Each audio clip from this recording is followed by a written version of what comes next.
उद्धव जी को जब अंतिम संदेश दिया था अपने धाम जाने से पहले, तो कहा था कि तुम्हें विदुर, जो विदुर कौन है, बहुत बड़े महात्मा है, मेरे परम भक्त है, वो तुमको मिलेंगे, है ना, और तुमसे भागवत से संबंधित विभिन्न प्रश्न करेंगे। तो तुम क्या करना, उनको कहना मेरा आदेश है कि भागवत का संपूर्ण ज्ञान वो जाकर के किससे ले, हरिद्वार में गंगा जी के तट पर मैत्रेय जी का आश्रम है, उनसे जाकर के मिले और पूरी जो मेरी जो भागवत कथा है वो विस्तार से मैत्रेय जी को उनको सुनाई। तो विदुर जी ने उद्धव जी से कथा सुन करके, कथा के रसिक कैसे होते हैं, है ना, वृंदावन में कथा सुनी और जितनी रह गई वो सुनने के लिए मैत्रेय जी के पास जा रहे हैं, और उस समय साधन किया था अवधूत की भांति। विदुर जी ऐसा थोड़ी ना चलो ड्राइवर को फोन करता हूँ कार दिया पार्किंग से और बैठे गाड़ी में और चलती हुए हरिद्वार की तरफ, ऐसा नहीं, पैदल विचर रहे थे, पैदल पूरे भारत का भ्रमण कर दिया था विदुर जी ने, पूरे भारत का। हर उस लीला स्थली पर गए जहां जहां भगवान ने लीलाएं की, कहाँ भगवान ने रास किया, कहाँ भगवान ने गौचारण लीला की, कहाँ भगवान ने गिरि गोवर्धन उठाया, है ना, कहाँ भगवान ने अयोध्या में लीला की, कहाँ भगवान ने द्वारिका में लीला की, सब जगह तीर्थों पर भ्रमण करते हुए विदुर जी ने अपना पूरा जीवन बिताया। ऐसे महात्मा थे उद्धव जी। जब मैत्रेय जी के पास पहुंचे हरिद्वार में, तब वहां जाकर के प्रश्न करते हैं, तो मैत्रेय जी उनको भागवत कथा सुनाते हैं, और मैत्रेय जी उनको सुनाते हैं कि किस प्रकार भगवान सृष्टि करते हैं, कैसे ब्रह्मा जी को प्रकट किया, और जब अपने अंग से मनु और शत्रुपा को प्रकट किया, तो उसी समय मनु और शत्रुपा ने क्या कहा कि हे प्रभु आप बताइए, हमारी हमको आज्ञा दीजिए, हमको करना क्या है। तो उस समय ब्रह्मा जी ने प्रसन्न होकर कहा कि तुम सृष्टि विस्तार कर, है ना। तो मनु और शत्रुपा ने एक दूसरे को देखा और कहा कि हमारे रहने योग्य स्थान कहाँ है। ये घटना तब की है जब प्रलयकालीन जल में पृथ्वी डूबी हुई थी।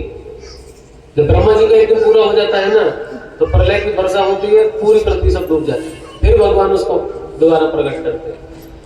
बोले हम पृथ्वी लोग तो सब डूबा हुआ है, हम जाएंगे कहाँ, रहने के लिए कोई स्थान नहीं है, आप बताइए। तो ब्रह्मा जी सोचने लगे इसको ये कैसे किया जाए, पृथ्वी को कौन लाएगा जल से निकाल कर। और सोच ही रहे थे, तभी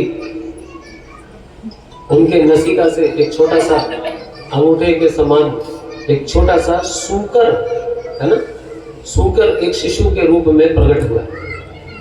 और जब वो प्रकट हुआ, अब बड़े आश्चर्य में बोले ये क्या है, प्रकट हुआ छोटा सा शिशु, और वो धीमे धीमे धीमे विस्तार करते करते करते इतना बड़ा हो गया, इतना बड़ा हो गया कि पूरे आकाश में घूम घूम करके अपनी शक्ति का प्रदर्शन कर रहा था। बड़े बड़े बाल, बड़ी नाथुन, नथुना। भगवान जब सूकर अवतार लिया ना, ऐसे वाले सूकर थोड़ी ना थे भगवान जैसे यहाँ घूमते, बड़े सुंदर, सारे देवी देवता आकृष्ट हो रहे थे। और भगवान ने आकाश में चक्कर काट करके और फिर क्या किया, सीधे जल के अंदर प्रवेश किया और जाकर के सीधे रसातल में जो पृथ्वी देवी वहां डूबी हुई थी प्रलयकालीन जल में, वहां से उनको निकाल करके अपने नथुने पर रख करके भगवान ऊपर पृथ्वी को ले आए। बोलो बराबर भगवान ने की। तो इस प्रकार भगवान इस सृष्टि की रक्षा इत्यादि करने के लिए समय समय पर विभिन्न भिन्न अवतार लेते हैं। तभी उसी समय हिरण्याक्ष नाम का एक असुर भगवान से युद्ध की इच्छा से वहां पर आ गया। ये हिरण्याक्ष और हिरण्यकश्यप दो भाई थे। इनके पिता का नाम था ऋषि कश्यप और मां का नाम था दिति। तो ऋषि कश्यप एक दिन अपने यज्ञशाला में बैठ के यज्ञ कर रहे थे और तभी दिति ने उनसे प्रार्थना की कि स्वामी, जैसे संसार में और भी माताएं हैं जो पुत्रवती हैं, परंतु मेरे कोई पुत्र नहीं है। मैं आपसे याचना करती हूँ कि